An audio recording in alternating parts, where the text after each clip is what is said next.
तो सबसे पहले बात जीत, जश्न और बहार की। पूरे इंडिया पे छाई है जीत पाई गुड न्यूज की स्माइल। इस वर्ल्ड T20 टीम इंडिया की धमक हर जगह सुनाई दे रही है। पहले पाकिस्तान पस्त किया, फिर नेदरलैंड्स को हराया और अब बांग्लादेश को जीतकर टीम इंडिया अगली चुनौती के लिए तैयार हो रही है। बिल्कुल, आपको बता दें कि गुड न्यूज ये है कि टीम इंडिया हाथ से फिसलते मैच में भी जीत को छिटकने नहीं दे रही है। करीबी मुकाबले में जीत हासिल कर रही है। जिस अंदाज में टीम इंडिया ने बांग्लादेश के खिलाफ मैच में वापसी की और फिर जीत दर्ज की, उसके बाद हर भारतीय फैन खुशी से झूम रहा है।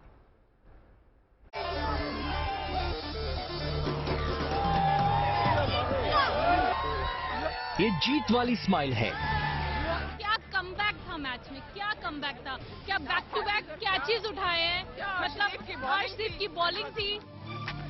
ये इस वर्ल्ड T20 टीम इंडिया की जश्न बहार है। बहुत मजा आया and when we were just getting up last 7 balls 20 score, that was just like। इस मुस्कुराहट से हर फैन झूम रहा है। जीत की इस महक से, इस चहक से पूरा हिंदुस्तान गुलजार है। और हो भी क्यों ना, पहले पाकिस्तान, फिर नीदरलैंड और उसके बाद बांग्लादेश। टीम इंडिया की विराट जीत का कारवां जारी है और अभी तो ये सिलसिला शुरू हुआ है। जीत का ये सफर जारी रहेगा। विराट से लेकर अर्शदीप तक हर सितारा फैंस के दिलों में जोश भर रहा है, नई उमंग भर रहा है।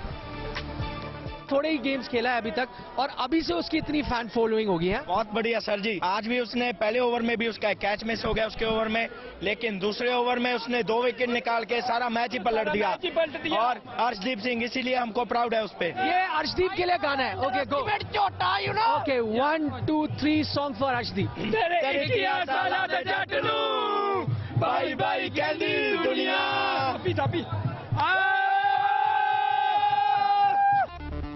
सेमीफाइनल की डगर सामने दिखाई दे रही है।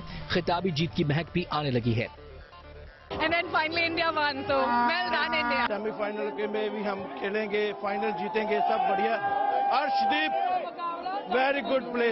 It was a great game. My throat is sore, but मजा आ गया आज। बहुत अच्छा मैच था। खास बात यह है कि मैच के पहले या बाद में फैंस का जोश और टीम पर भरोसा देखते ही बनता है। एडिलेड में तो आलम यह था कि फैंस ने बांग्लादेश के खिलाफ मैच से पहले ही जीत के गाने गाने शुरू कर दिए थे। जीतेगा इंडिया, वर्ल्ड कप जीतेगा इंडिया, यहाँ इंडिया जीतेगा, जीतेगा इंडिया, वर्ल्ड कप जीतेगा यहाँ। वे आते हैं, हमें तड़पाते हैं, वो चिट्ठी आती है, वो पूछे जाती है, ट्रॉफी कब लाओगे, ट्रॉफी कब लाओगे, बोलो कब लाओगे, ट्रॉफी कब लाओगे, सुना सुना है।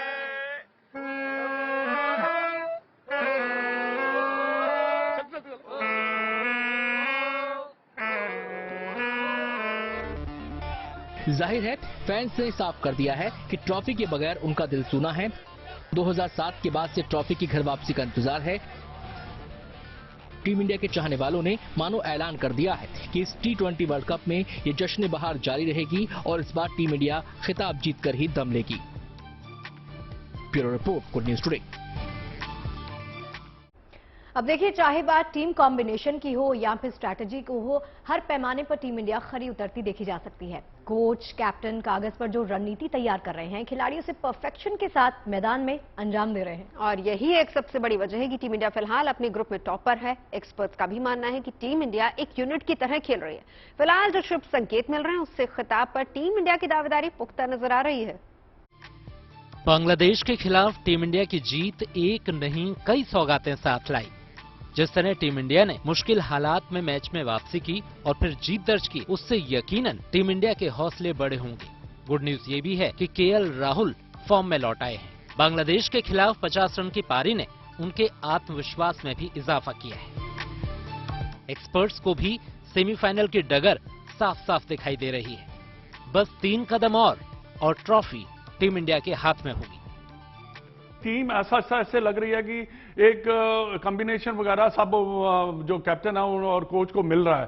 तो बड़ी जरूरी बात होती है कि आप में ऐसा आत्मविश्वास हो कि हाँ ये हमारा कॉम्बिनेशन हो आने वाले मैचों में, क्योंकि देखिए आप 3 ही मैचेस रह गए हैं फाइनल तक जीतने के लिए।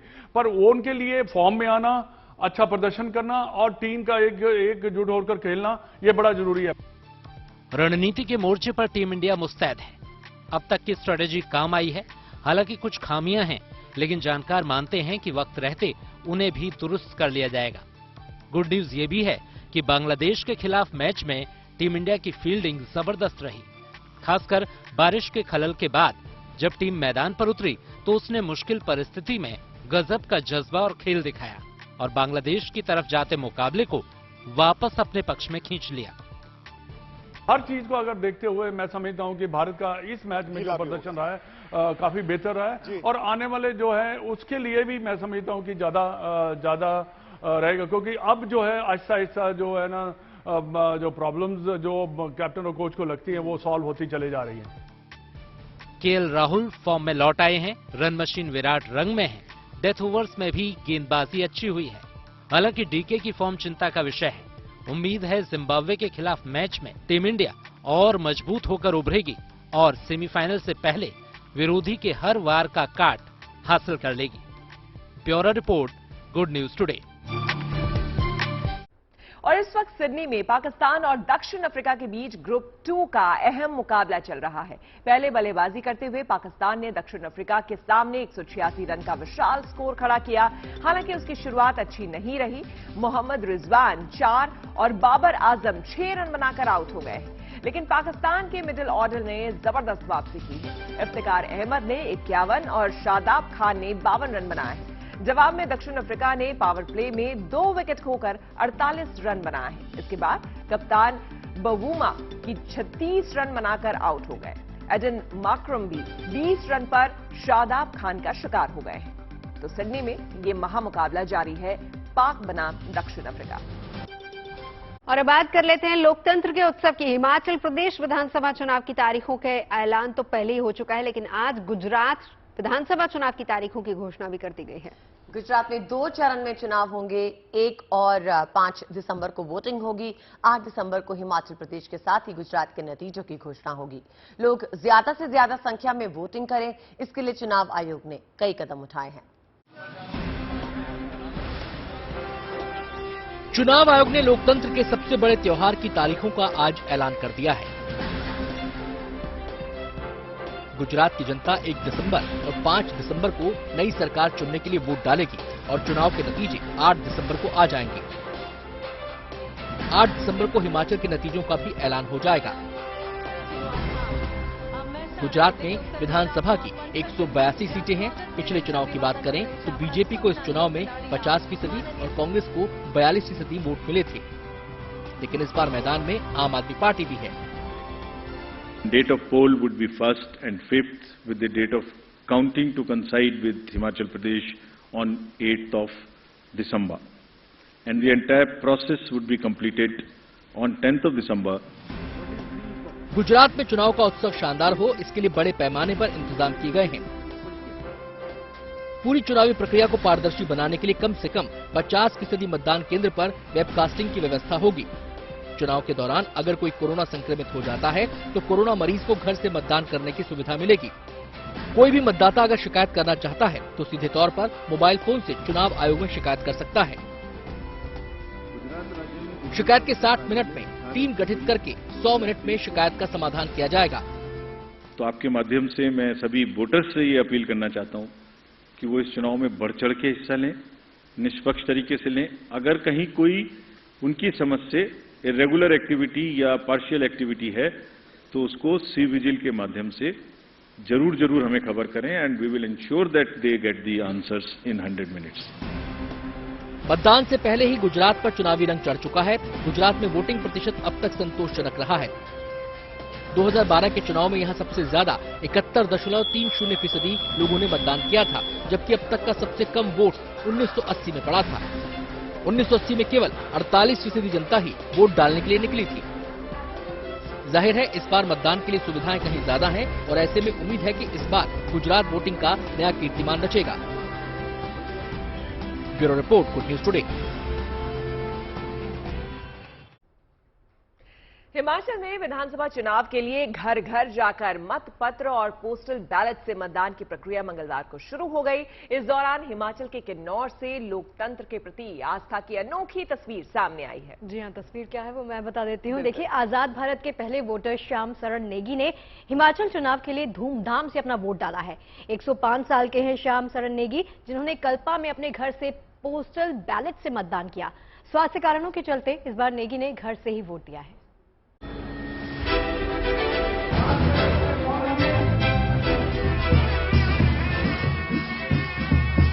105 साल के श्याम शरण नेगी ने वैसे तो ना जाने कितनी बार लोकतंत्र के महोत्सव में हिस्सा लिया होगा, लेकिन इस बार के विधानसभा चुनाव में उनके मतदान की बात कुछ खास है। दरअसल 12 नवंबर को होने वाली पोलिंग से पहले हिमाचल प्रदेश में 80 साल से ज्यादा उम्र के बुजुर्गों के लिए पोस्टल बैलेट से वोटिंग की प्रक्रिया जारी है। बुधवार को 105 साल के श्याम शरण नेगी ने किन्नौर विधानसभा क्षेत्र में अपना वोट डाला। इस दौरान रेड कारपेट बिछाकर बैंड बाजे के साथ उनका स्वागत किया गया। उन्हें आजाद भारत के चुनाव में सबसे पहला वोट डालने का गौरव हासिल है। ये कहानी भी काफी दिलचस्प है।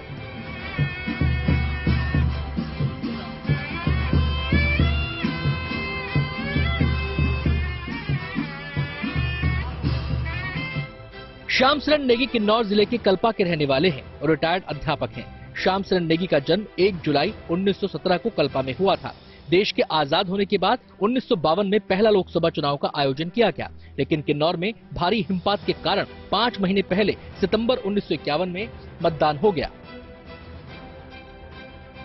चुनाव के दौरान श्याम शरण नेगी जिला किन्नौर के मूरंग स्कूल में तैनात थे। चुनाव के लिए उनकी ड्यूटी किन्नौर के ही शोंगथोंग से मूरंग तक थी, जबकि उनका वोट कल्पा में था। उन्होंने निर्वाचन अधिकारी से सुबह वोट डालने के बाद ड्यूटी पर जाने की इजाजत मांगी। वो जल्दी मतदान करने पोलिंग बूथ पहुंचे और निर्वाचन अधिकारी की इजाजत के बाद पोलिंग शुरू होने से 45 मिनट पहले सुबह 6:15 बजे ही मतदान किया। इस तरह मतदान करते ही वो देश के पहले मतदाता बन गए। श्याम शरण नेगी ने अब तक 34 बार मतदान किया है। श्याम शरण नेगी को चुनाव आयोग ने इस साल ब्रांड एम्बेसडर भी बनाया है। 2014 के आम चुनाव के दौरान भी उन्हें ब्रांड एम्बेसडर बनाया गया था। तो ये हमारे लिए हर्ष की बात है कि ये हमारे किन्नौर से हैं और पूरे देश में ये जो है पॉपुलर है, और इसलिए आज पूरा प्रशासन यहाँ आया हुआ है कि इनसे जो है ये पोस्टल बैलेट का जो है वोट डलवाया जाए। प्रधानमंत्री नरेंद्र मोदी ने भी श्याम शरण नेगी के वोट डालने की तारीफ की। उन्होंने लिखा, ये प्रशंसनीय है और ये युवा मतदाताओं के लिए चुनाव में हिस्सा लेने और हमारे लोकतंत्र को मजबूत करने के लिए एक प्रेरणा के रूप में काम करेगा। आपको बता दें कि हिमाचल प्रदेश में विधानसभा चुनाव के लिए घर घर जाकर मतपत्र और पोस्टल बैलेट से मतदान की प्रक्रिया मंगलवार को शुरू हो गई है। इस प्रक्रिया के तहत प्रदेश के 48,000 मतदाताओं के वोट डलवाए जाएंगे। ये प्रक्रिया 10 नवंबर तक जारी रहेगी। किन्नौर से कमलजीत संधू के साथ bureau report, good news today. बात उस जोड़ी की जिनकी शादी के चर्चे तो कई महीने से चल रहे थे, लेकिन आखिरकार इस जोड़े की शादी हो गई। धूमधाम से बारात निकली, दूल्हा गाजे बाजे के साथ अपनी दुल्हनिया ले आया। हम बात कर रहे हैं अजीम मंसूरी की। जी हाँ, मंसूरी 2.5 फुट के हैं और अजीम मंसूरी की निकाह की ख्वाहिश अब पूरी हो चुकी है। अपनी इस तमन्ना को पूरा करने के लिए अजीम ने सीएम योगी से लेकर अखिलेश यादव तक से गुहार लगाई थी और अब उनकी ये मुराद पूरी हो गई।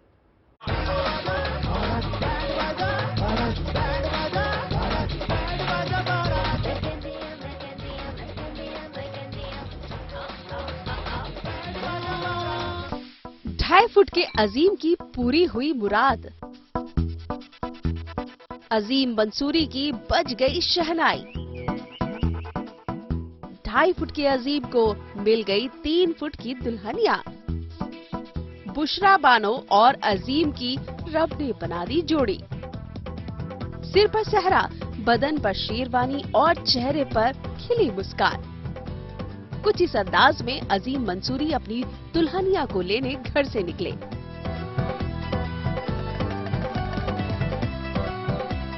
जिस शादी के लिए थाने के चक्कर लगाए, अखिलेश यादव और मुलायम सिंह यादव से लेकर सीएम योगी तक से गुहार लगाई। सलमान खान तक से दुल्हन तलाशने की अर्जी लगाई। अजीम की वो अधूरी ख्वाहिश अब पूरी हो चुकी है। सालों पुराना वो सपना अब हकीकत में तब्दील हो चुका है।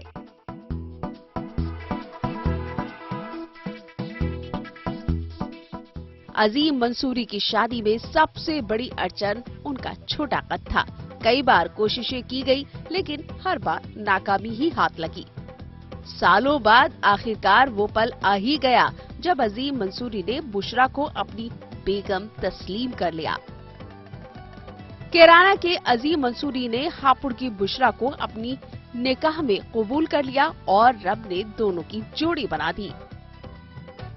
यूं तो अजीम मंसूरी का शादी का ये अरमान पुराना था, लेकिन इस बार उनकी शादी की तारीख 11 नवंबर तय हुई थी। लेकिन भीड़ से बचने के लिए अजीम मंसूरी अपनी दुल्हनिया को लेने 2 नवंबर को ही पहुंच गए। हालांकि इसके बावजूद इस स्पेशल शादी में लोगों की भीड़ कम नहीं हुई।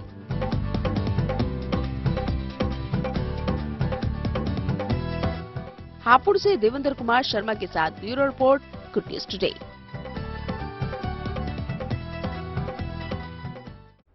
देखिए, भारत में जुगाड़ तकनीक खूब चलती है। जुगाड़ के सहारे यहाँ बड़े बड़े काम कर दिए जाते हैं। देश के अलग अलग गांव और शहरों से आपने जुगाड़ तकनीक की खबरें तो खूब सुनी और देखी होगी।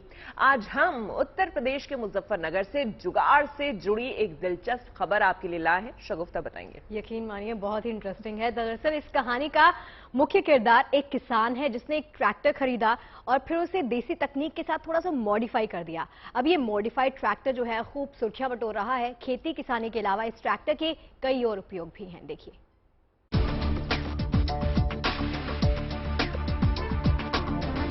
ये जो अजूबा आप देख रहे हैं, ये कुछ और नहीं, बस एक ट्रैक्टर ही है। उत्तर प्रदेश में मुजफ्फरनगर इलाके में ये अनोखा ट्रैक्टर चर्चा का विषय बना हुआ है। यहाँ के किसान जसवंत सिंह ने अपनी जरूरतों के मुताबिक खास तौर से इस ट्रैक्टर को मॉडिफाई कराया है ताकि खेती बाड़ी के साथ साथ दूसरे कामों में भी आसानी हो। ये फिलहाल तो हमने पर्पल गन्ने के लिए बनाया है। जैसे गन्ने में मट्टी चढ़ाते हैं और गन्ने में कल्टीवेटर मारना है, गन्ने में खाद डालनी है। जैसे गन्ना हमारी हाइट का हो जाता है, हमसे भी ऊंचा, उसमें ये पूरा काम करता है। गन्ना टूटता नहीं है और गन्ने में जिस तरीके से मर्जी मतलब आप मट्टी चढ़ा सकते हैं, गन्ना गिरेगा नहीं। जैसे मट्टी हमने चढ़ाई। जसवंत सिंह ने 2002 में ट्रैक्टर खरीदा था। इसके बाद इन्होंने अपना दिमाग लगाया और देसी जुगाड़ से इस ट्रैक्टर को इस लायक बना डाला कि खेती में इस्तेमाल के अलावा उसका इस्तेमाल नदी, नहर और दलदली जमीन को पार करने में भी हो सके। कोई ऐसा जैसे मानो हम पानी पार नहीं हो सकते या कहीं कोई फंसा है तो उसे हम निकाल सकते हैं इससे। और फिलहाल तो हम इससे इस टाइम अपनी खेती में ही काम इस्तेमाल कर रहे हैं। हमने ना खेतों में इस्तेमाल करना है, बाहर लेके नहीं जाते क्योंकि मॉडिफाई है, बाहर चल नहीं सकता रोड पे। इसलिए हम इसे अपने खेतों में, पानी के काम में और जुताई में, इस चीज़ों में इस्तेमाल करते हैं। दरअसल इस इलाके में बाढ़ आने पर अक्सर फसलें बर्बाद हो जाती हैं और गांव के इलाकों का संपर्क भी टूट जाता है। ऐसे हालात में जुगाड़ का ये ट्रैक्टर जसवंत सिंह और दूसरे लोगों के लिए काफी मददगार साबित हो रहा है। Bureau report, good news today. दिखाते हैं रिकॉर्ड का जुनून। ये कहानी दरअसल है महाराष्ट्र के कल्याण के विशाख की, जिन्होंने गिनीज बुक में नाम दर्ज कराने के लिए जी तोड़ मेहनत की। उनका जोश और जुनून देखकर सब कोई उनकी तारीफ कर रहे हैं। जी हां, विशाख ने 61 दिन तक हर रोज 45 किलोमीटर की दौड़ लगाई है। विशाख 29 साल के हैं। अपनी इस उपलब्धि को दर्ज कराने के लिए उन्होंने गिनीज बुक के टीम के यहाँ आवेदन भी किया है। ये हौसले की दौड़ है। ये रिकॉर्ड कायम करने की ओर बढ़ते कदम है। ये किसी एक दिन की बात नहीं, बल्कि लगातार 61 दिनों तक की कवायद है। वो भी 2-4 किलोमीटर नहीं, बल्कि हर दिन 45 किलोमीटर से ज्यादा की दौड़।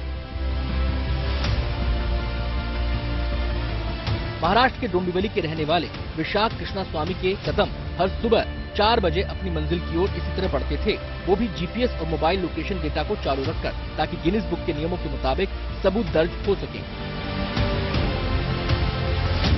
विशाख कृष्ण स्वामी ने लगातार 61 दिनों तक रोजाना 45.195 किलोमीटर मैराथन दौड़ लगाकर रिकॉर्ड कायम किया है। विशाख ने पुणे के आशीष कसोटकर के 60 दिनों के रिकॉर्ड को तोड़ दिया है। विशाख के इस रिकॉर्ड के बनने पर डोंबिवली में इनका सम्मान किया गया।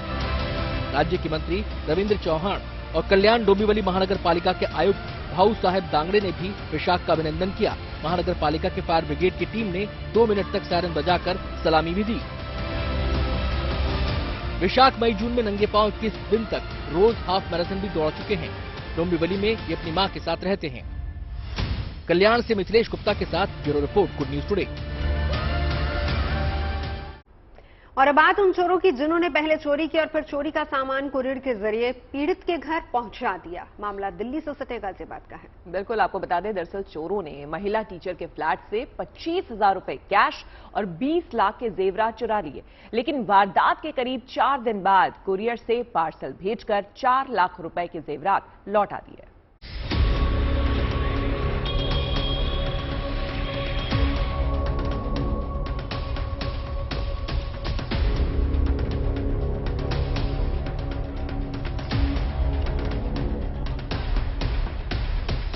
अजब चोर की गजब कहानी। दरियादिल चोर ने लौटाया चोरी किया हुआ लाखों का सामान। 20 लाख के गहने चुराए, 4 दिन बाद 4.5 लाख के गहने कुरियर से लौटाए।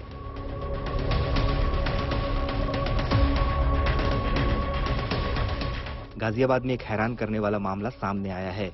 यहाँ चोरों ने एक महिला टीचर के फ्लैट से 25,000 रुपए कैश और 20 लाख के जेवरात चुरा लिए, लेकिन वारदात के करीब 4 दिन बाद लगभग 4 लाख के जेवरात लौटा दिए। 23 अक्टूबर की रात गाजियाबाद के राजनगर एक्सटेंशन की फॉर्चून सोसाइटी के एक फ्लैट में चोरी की वारदात को अंजाम दिया गया। अलमारी का ताला तोड़कर लगभग 20 लाख के जेवर और लॉकर का ताला तोड़ तकरीबन 25,000 नकद चोरों ने साफ कर दिए। परिवार ने शिकायत दर्ज कराई, हंगामा हुआ। सीसीटीवी फुटेज में चोर कैद भी हो गए। मेरी यही गुजारिश है उन लोगों से, जल्दी से जल्दी उस चोर को पकड़ा जाए और जो मेरा सामान है मुझे वापस मिले और ये बिल्डर के खिलाफ भी कार्रवाई की जाए। लेकिन फिर आई 29 अक्टूबर। फ्लैट 1208 में कुरियर के जरिए एक पार्सल आया। जब पार्सल खोला गया तो हर कोई हैरान रह गया, क्योंकि जो सामान घर से चोरी हुआ था उसका कुछ हिस्सा पार्सल में मौजूद था। घर वालों से लेकर पुलिस भी हैरान है, परेशान है। जब सामान लौटाना ही था तो फिर चोरी क्यों? क्या इसे चोर का हृदय परिवर्तन माना जाए या फिर उनकी मजबूरी? सवाल कई हैं जिनके जवाब पुलिस के पास भी नहीं है। फिलहाल पुलिस इन सवालों के जवाब तो तलाश करने की कोशिश कर ही रही है, साथ ही सीसीटीवी फुटेज के आधार पर चोरों की पहचान भी की जा रही है। Mayank Gaur, Ghaziabad, good news today. देखिए, दिन ढल चुका है और शाम हो चुकी है और घड़ी हमारी इशारा कर रही है कि अब आपसे विदा ली जाए। देखिए, कड़क चाय और खबरों का ये शानदार कॉम्बिनेशन आपको केवल जीएनटी पर मिलेगा और फिर कल फिर आना है आपको, जहाँ चाय भी होगी, चर्चा भी होगी और खबरों का पर्चा भी होगा। लेकिन ये सब होगा कल। तब तक दीजिए इजाजत। तो फिलहाल लगाते हैं विराम। चाय पर चर्चा के इस सफर को कल मिलेंगे ठीक 4 बजे गुड न्यूज टुडे पर।